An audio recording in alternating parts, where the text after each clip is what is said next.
Welcome to another episode of AI Talks with Chris and Nita. You're tuning in because you want to quickly get a handle on complex AI topics, and that's exactly what we aim to do. Right. We know you're looking to understand the nuts and bolts, without getting totally lost in the jargon. So today, we're tackling a really fundamental process in natural language processing: tokenization.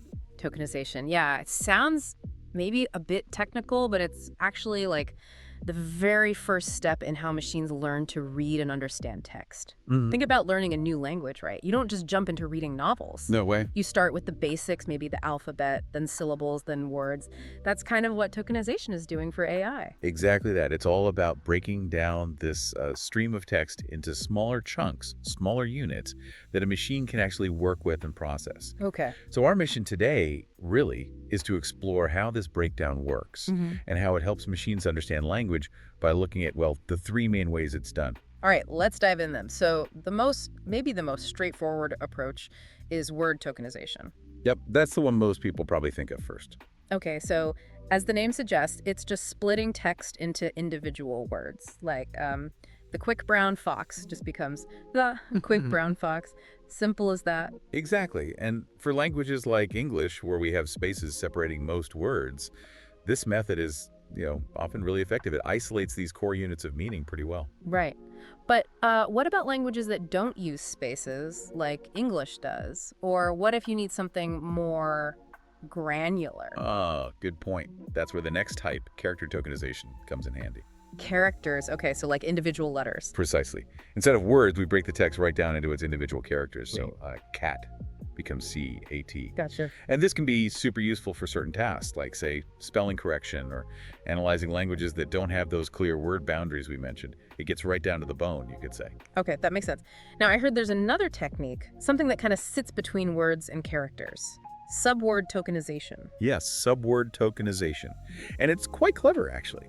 It tries to get the best of both worlds. How so? Well, it breaks text into units that are usually larger than single characters, but potentially smaller than whole words.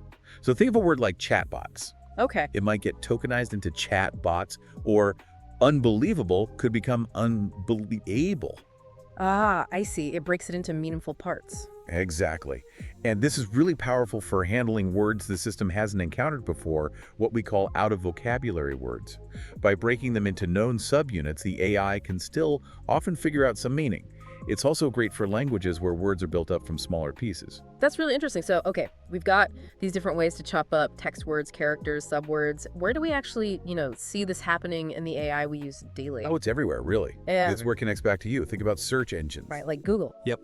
When you type in a query, the search engine has to tokenize it, break down your words to understand what you're looking for, and then match it to relevant web pages. So it understands best apple pie recipe as three distinct things to look for, not just one long string. Exactly. And machine translation, same idea.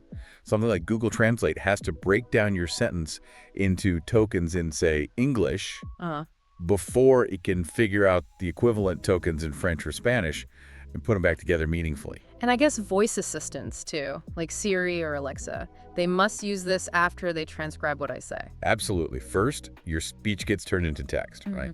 Then, tokenization is that crucial next step for the assistant to parse the text, identify the commands or keywords, play music, what's the weather. It needs to isolate those tokens to understand your request. So it's pretty fundamental then. Totally fundamental. Okay, so just to quickly recap, tokenization is this core process. It's about breaking text into smaller, manageable pieces for AI. We've got word tokenization, great for languages like English, character tokenization for really fine-grained analysis or specific languages, Right. and subword tokenization, which is this sort of clever middle ground, especially good for new words. You got it. And connecting it back, you're interacting with tokenization constantly, search, translation, talking to your smart speaker. It's this invisible foundational layer that makes so much of the AI we rely on actually work. So here's a final thought to leave you with. Next time you type something into a search bar or use a translation app, just pause for a second. Think about how differently that tool might behave, how much less effective it might be if it tried to process everything you typed as one single block instead of breaking it down first. It really highlights how crucial this first step is, doesn't it? Thanks for diving deep with us today.